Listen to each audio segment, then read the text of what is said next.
Abraham mengusir Hagar dan Ismail. Kejadian 21.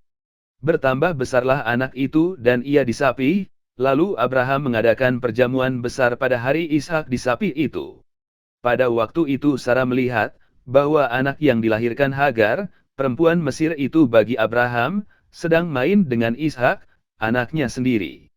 Berkatalah Sarah kepada Abraham, usirlah hamba perempuan itu beserta anaknya, sebab anak hamba ini tidak akan menjadi ahli waris bersama-sama dengan anakku Ishak.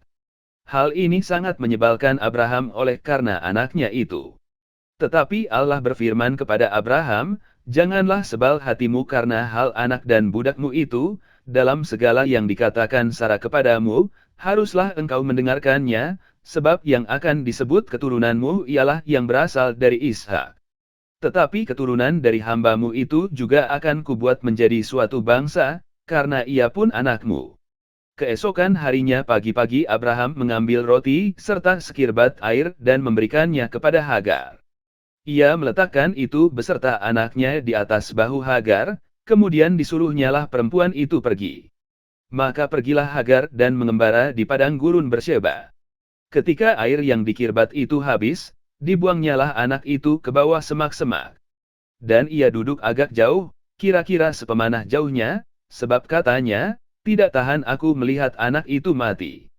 Sedang ia duduk di situ, menangislah ia dengan suara nyaring. Allah mendengar suara anak itu, lalu malaikat Allah berseru dari langit kepada Hagar, katanya kepadanya, apakah yang engkau susahkan, Hagar? Janganlah takut, sebab Allah telah mendengar suara anak itu dari tempat ia terbaring. Bangunlah, angkatlah anak itu, dan bimbinglah dia, sebab aku akan membuat dia menjadi bangsa yang besar. Lalu Allah membuka mata Hagar, sehingga ia melihat sebuah sumur, ia pergi mengisi kirbatnya dengan air, kemudian diberinya anak itu minum. Allah menyertai anak itu, sehingga ia bertambah besar, ia menetap di padang gurun dan menjadi seorang pemanah. Maka tinggallah ia di padang gurun Paran, dan ibunya mengambil seorang istri baginya dari tanah Mesir.